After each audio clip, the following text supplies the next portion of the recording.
Vamos iniciar então o treinamento sobre a dengue na pediatria. A dengue é uma arbovirose transmitida pela picada da fêmea do mosquito Aedes aegypti. O vírus da dengue é um vírus RNA relacionado ao gênero Flavivírus, com características semelhantes aos vírus da chikungunya, zika e febre amarela. Possui 4 sorotipos: 1, 2, 3 e 4. Após a picada por um mosquito Aedes aegypti infectado, os indivíduos podem apresentar sintomas da dengue em um período que varia de 3 a 14 dias. Indivíduos infectados podem transmitir o vírus da dengue e permanecem infectantes aos mosquitos durante todo o período virêmico, que é de aproximadamente 7 dias. A infecção por um determinado sorotipo do vírus da dengue confere imunidade permanente contra esse mesmo sorotipo e proteção cruzada temporária contra os outros sorotipos. Quando suspeitar de dengue, febre maior que 38 graus, com duração entre 2 a 7 dias, associada a pelo menos 2 ou mais das seguintes manifestações: cefaleia ou dor retroorbitária, mialgia, artralgia, prostração, exantema, náuseas ou vômitos, petequias, prova do laço positiva e alterações laboratoriais, sejam elas leucopenia, plaquetopenia e aumento do hematócrito.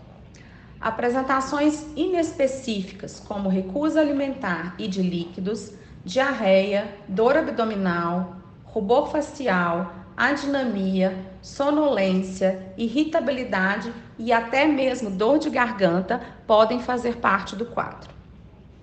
Em crianças, pode ocorrer um agravamento súbito do quadro. Como é feito, então, o diagnóstico laboratorial? Durante a fase febril, o diagnóstico pode ser realizado pelo isolamento viral, pela detecção do genoma viral no sangue, o RT-PCR, ou pela detecção de proteínas virais não estruturais, o NS1, por meio de teste rápido. O diagnóstico sorológico é feito por meio da detecção de anticorpos IgM a partir do 6º dia de doença. Os níveis de IgM atingem seu pico máximo por volta do 15º dia de doença e permanecem detectáveis por 30 a 60 dias. Os títulos de IgG se elevam após o 8º dia e permanecem detectáveis por toda a vida. Quais são, então, os sinais de alarme da dengue? Dor abdominal intensa, referida ou a palpação. É uma dor que apresenta-se como progressiva, até contínua ou sustentada e muito intensa. Aparece no final da fase febril. Desordem do sensório. Apresenta-se como irritabilidade, sonolência ou mesmo letargia.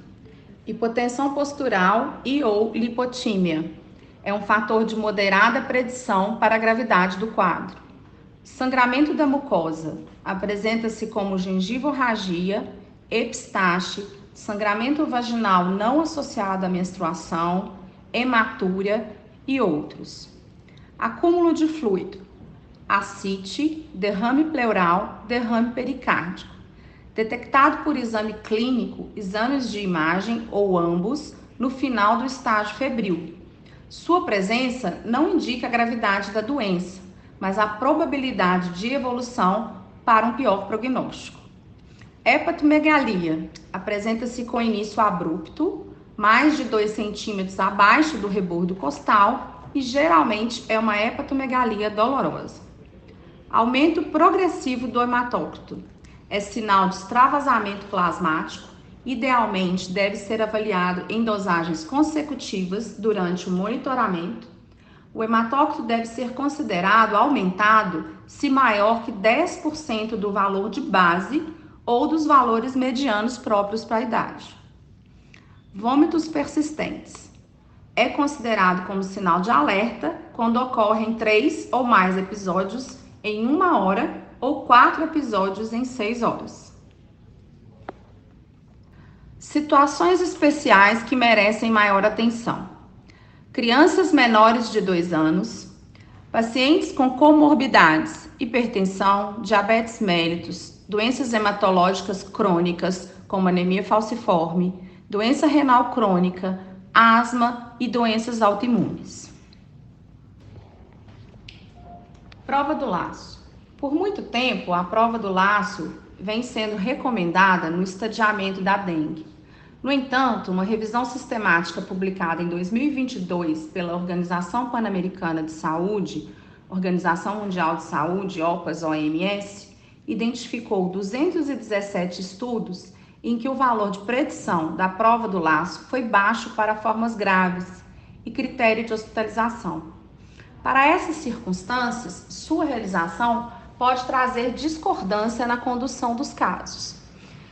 Algumas coisas devem ser ressaltadas, né? Na realização da prova do laço, é necessário ter um manguito adequado para cada criança, para cada faixa etária, de acordo com o tamanho do braço, bem como dispor de uma tabela com os valores adequados de pressão arterial sistólica e diastólica, ao qual vai ser consultado para avaliação dos resultados. Como que eu vou realizar, né, a prova do laço? Verificar a pressão arterial da criança e calcular o valor médio pela fórmula. Pressão arterial sistólica mais pressão arterial diastólica dividido por 2. Então, a média das PAs vai ser o valor que eu vou buscar. Vou insuflar o manguito até o valor médio e manter durante 5 minutos em adultos e 3 minutos em crianças. Vou, então, desenhar um quadrado com 2,5 centímetros de lado no antebraço, na região onde foi feita a medida, e contar o número de petequias formadas dentro deste quadrado de 2,5 por 2,5 centímetros. Vou considerar a prova positiva nos adultos se houver 20 ou mais petequias e nas crianças se houver 10 ou mais petequias. Atentar para o surgimento de possíveis petequias em todo o antebraço, dorso das mãos e nos dedos também. Como identificar qual fase da doença e suas principais complicações? Então, a gente tem um gráfico, né, mostrando que nos primeiros dias da dengue, ela cursa com a febre alta, podendo chegar até 40 graus ou mais, com sinais de desidratação, comprometimento de alguns órgãos que podem se agravar ao longo dos próximos dias, elevação do hematócrito progressiva, queda de plaquetas progressiva, que coincidem com a fase de viremia elevada e ainda sem complicações secundárias. Por volta do 4º, 5º dia, nós vamos entrar num segundo momento, que é a fase crítica da dengue. Nessa fase, é a fase onde a gente também conhece como defervescência da febre, vai ser a fase onde vão aparecer os sangramentos e o maior comprometimento dos órgãos-alvo, podendo evoluir inclusive com um choque hemorrágico. Vamos observar então uma queda mais acentuada das plaquetas, uma elevação ainda maior do hematócrito e uma redução da carga viral e viremia.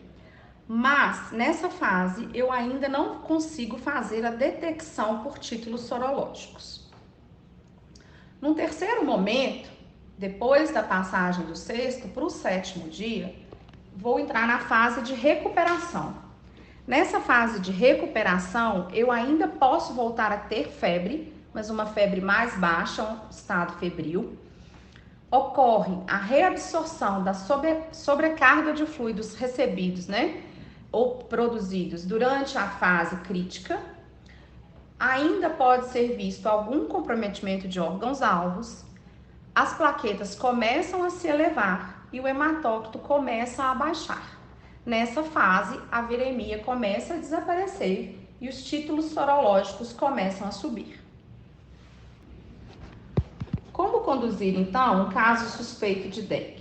Em caso suspeito, em que há relato de febre, usualmente de 2 até 7 dias, mais 2 sintomas já relatados, né? Pelo menos cefaleia, dor retroorbitária, exantema, petequias, mialgia, artralgia, náuseas ou vômitos, leucopenia e prova do laço positiva. E para o público pediátrico, eu vou considerar ainda febre sem sinais localizatórios ou mesmo a ausência de febre em crianças menores lactentes jovens. Uma vez suspeitado do caso de dengue, eu preciso fazer a notificação, porque todo caso suspeito deve ser notificado. A notificação deve ser feita em ficha própria em 3 vias. A primeira via, a original, é encaminhada para o NUV do setor de epidemiologia do hospital. No caso das UPAs, deve ser enviada via malote para o distrito. A segunda via deve ser encaminhada para o laboratório, junto ao pedido de exame. E a terceira via deve ser anexada ao prontuário do paciente. Quando eu encontro esses sintomas e suspeito de dengue, eu tenho que pensar ainda nos diagnósticos diferenciais: chikungunya, zika, febre amarela, influenza, febre maculosa e leptospirose. Ou, neste momento epidemiológico, ainda pensar que estamos cursando com outras viroses ao mesmo tempo. Estratificar, então, o risco de gravidade da dengue nos grupos A, B, C ou D.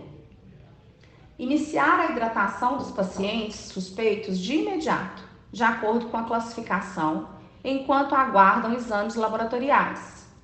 Hidratação oral para os pacientes do grupo A e B e hidratação venosa para os pacientes do grupo C e D. A realização de coleta de exames apenas será possível após o preenchimento adequado da ficha de notificação. Uma vez coletado, deve ser encaminhado para análise e depois esse resultado será utilizado em segundo momento para a reclassificação do paciente. Manifestações, então, por grupos. No grupo A, nós vamos ter prova do laço negativa, ausência de petequias e ausência de situações de risco, ausência de sinais de alarme ou sinais de choque ou gravidade. No grupo B, nós vamos ter prova do laço positiva ou a presença de petequias ou situação de risco, por exemplo, crianças menores de 2 anos. Não vamos observar ainda sinais de alarme ou sinais de choque ou sinais de gravidade. No grupo C, podemos ter ou não a prova do laço positiva, com a presença ou não de petequias, mas vamos observar a presença de sinais de alarme e ainda não vamos observar sinais de choque ou sinais de gravidade. A gente vai encontrar os sinais de choque ou gravidade na classificação D. Então, no grupo D, podemos ou não ter a prova do laço positiva, podemos ou não ter sinais de alarme, mas necessariamente precisamos ter sinais de choque ou sinais de gravidade. Dos valores de hematócrito considerado para cada idade, vamos considerar o hematócrito aumentado se ele estiver acima de 10% do basal do paciente ou da mediana calculada para a idade. Nos adolescentes do sexo masculino, vamos considerar o hematócrito aumentado quando o valor vier igual ou superior a 45. Nos adolescentes do sexo feminino, quando vier igual ou superior a 40. Observando-se ainda as doenças de base de cada criança, que podem modificar esses valores. Crianças menores de 1 mês, hematócrito de 51%. Crianças entre 1 mês e 2 meses, 43%. Crianças entre 2 e 6 meses, 35%. Crianças entre 6 meses e 2 anos, 37%. Crianças entre 6 e 12 anos, 38%. Nos 3 primeiros dias de doença, devemos considerar como hematócrito o hematócrito basal da criança, se esse for conhecido antes do início da fase de hidratação.